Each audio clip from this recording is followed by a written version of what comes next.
Pessoal, vamos aí para mais uma bateria de exercícios, né? Agora sobre a função horária da posição. Então vamos fazer o exercício 5. O exercício 5 diz o seguinte: a posição de um móvel varia com o tempo obedecendo a função horária S é igual a 30 mais 10t, de acordo com as unidades do sistema internacional. Ou seja, S, que é a posição, vai ser medida em metros e o tempo vai ser medido em segundos. Tá bom? Padrão SI. E aí, ele pede o seguinte: determine a posição inicial e a velocidade do móvel. E pergunta se o movimento é progressivo ou retrógrado, perfeito?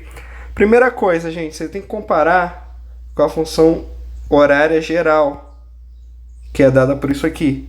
Ou seja, o termo que está multiplicando o tempo necessariamente é a velocidade, tá bom? E o termo que está sozinho necessariamente é a posição inicial, velocidade. E aqui é a posição inicial. Sempre que tem um zero aqui, gente, ó, tá vendo? Remete ao início, posição inicial. Ou seja, quem que é o S0? Comparando aqui com essa função. O S0 vai valer 30 metros. E qual que vai ser a velocidade? 10 metros por segundo, porque está no SI, perfeito? E outra, o movimento é retrógrado ou progressivo? Progressivo. Por que progressivo? Porque a velocidade é positiva, maior do que zero, tá bom? É mais 10 metros por segundo. Ou seja, ele está caminhando na mesma direção do eixo que você previamente estabeleceu, tá bom? Perfeito, fizemos o 5, vamos fazer o 6. O que diz o 6? Uma partícula move-se em linha reta obedecendo a função horária S igual a menos 5 mais 20t, sendo S medida em metros e t em segundos. Então determine a posição inicial. De novo, quem que é a posição inicial? É o termo que está sozinho aqui, gente. Posição inicial, S0, menos 5. Ou seja, ele está antes da origem. Então aqui eu tenho o eixo que marca a posição. A origem está aqui, ele vai estar aqui, ó, inicialmente no menos 5. Perfeito? Aí ele pede a velocidade no móvel no instante t igual a 5 segundos. Gente, a gente está no contexto do MRU. A velocidade é constante. Ou seja, é a única velocidade que tem. A velocidade não muda. Então, qual que é a velocidade em qualquer instante de tempo? Vale a mesma, vale 20 metros por segundo. Por que 20 metros por segundo? Lembra, a gente está comparando isso daqui, essa função horária aqui, ó, com essa aqui, ó, que é a função horária para o MRU. Ou seja, o termo que multiplica o tempo sozinho aqui, ó, o tempo t elevado a 1, vai ser justamente a velocidade. Então, com isso, a gente conclui que o 20 é a velocidade em metros por segundo. C. A posição do móvel no instante t igual a 5 segundos. Gente, a função horária, ela te dá a posição para qualquer instante de tempo t. Basta você substituir pelo t que você está querendo saber, e aí calcular a posição associada. Então, S para 5 segundos, quanto que vai ser S para 5 segundos? Vai ser menos 5 mais 20 vezes 5, porque eu estou substituindo no lugar do t, eu estou colocando 5 segundos. Então, quanto que vale essa posição em 5 segundos?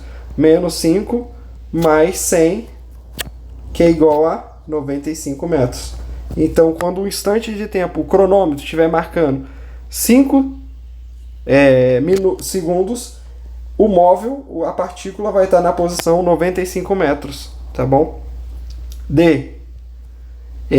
A variação da posição ocorrida nos 10 primeiros segundos. Nota, a variação da posição é o ΔS, é o deslocamento, que é a posição final menos a inicial. Quem que é a posição final depois de 10 segundos? Tá bom? Qual que é a variação dos primeiros 10 segundos? Então tem que descobrir qual que é a posição depois que passa 10 segundos, que basta eu substituir no lugar de t, colocar 10, então vai ficar menos 5. Isso aqui é S em 10 segundos. Vai ser menos 5 mais 20 vezes 10. Isso aqui vai dar menos 195. Mas quanto que vale a posição inicial? A posição inicial vale simplesmente menos 5. E aí, basta eu substituir nessa fórmula aqui do ΔS, colocar no lugar do S. Eu vou colocar...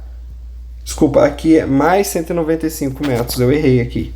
tá bom? Vai ficar 200 menos 5 mais 195. Então, no lugar do S, eu vou colocar 195. Aí tem o menos da fórmula, tá bom? Que é esse menos aqui. Aí, no lugar do S0, eu coloco o valor do S0, que é menos 5.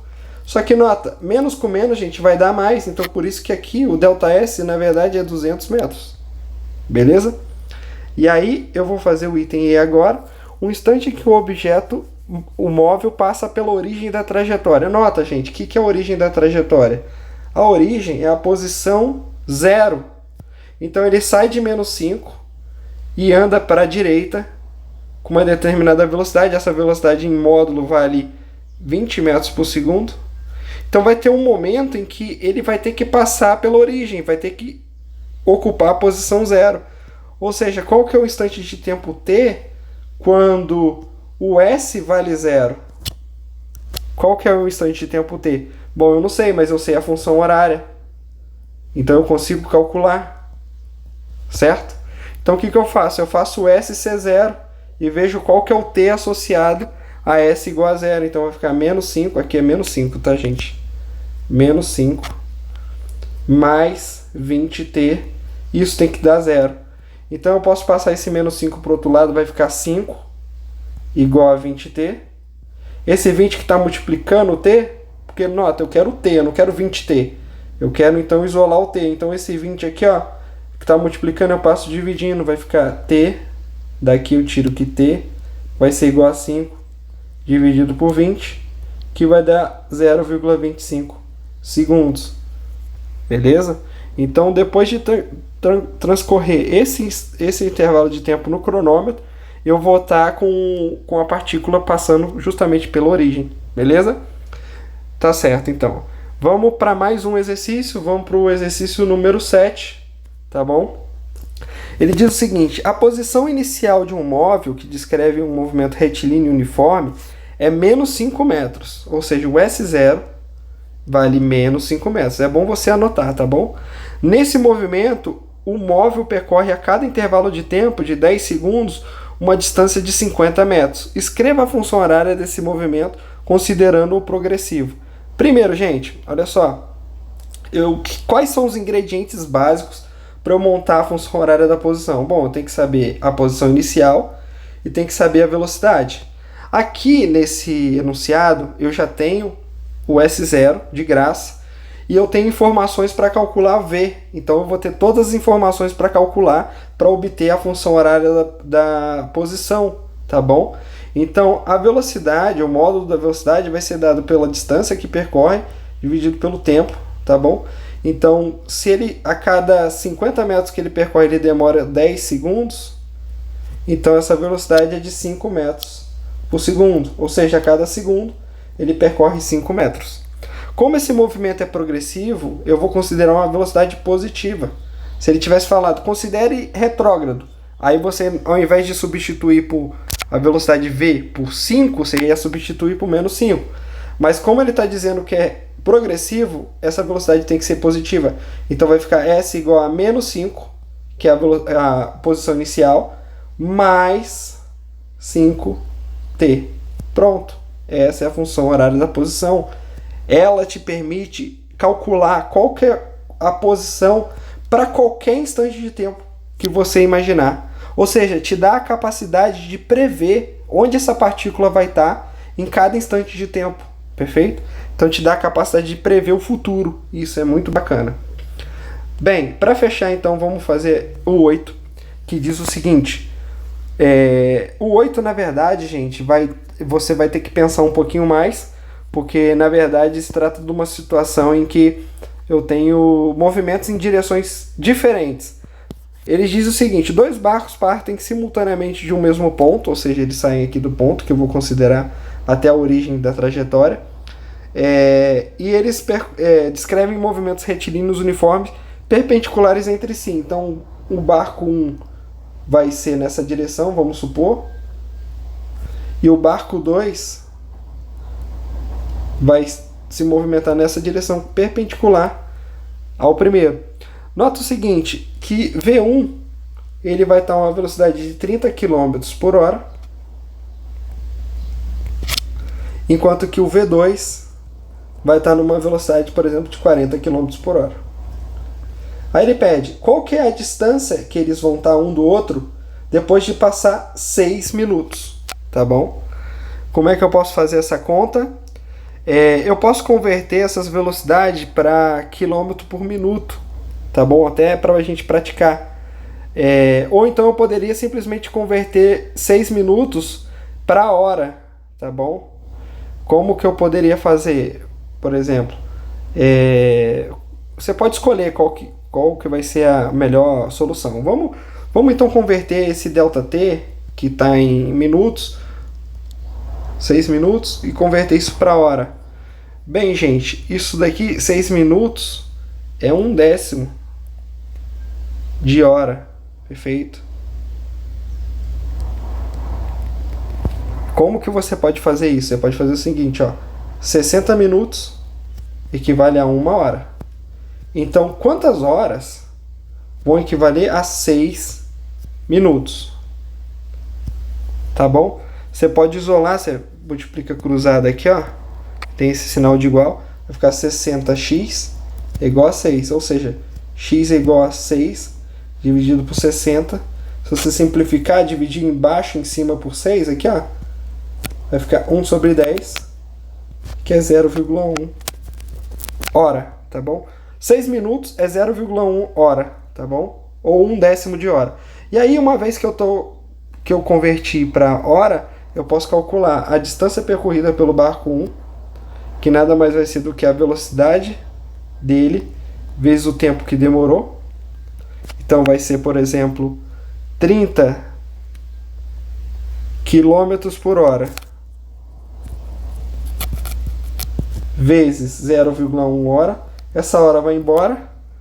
E aí vai dar que essa distância percorrida pelo barco 1 vai ser de 3 km. Repito o mesmo processo para o barco 2, cuja velocidade dele é 40 km por hora. Então vai dar a velocidade dele 40 km por hora vezes 0,1 hora, que são 6 minutos convertido em hora. Essa hora vai cortar e vai dar simplesmente 4 km. Mas nota, então, vamos voltar para o nosso problema.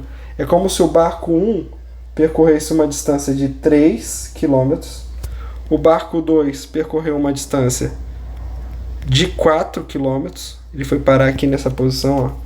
Deixa eu melhorar esse desenho aqui. Então ele vai parar aqui, ó, em 4 km, e esse aqui vai parar aqui na posição...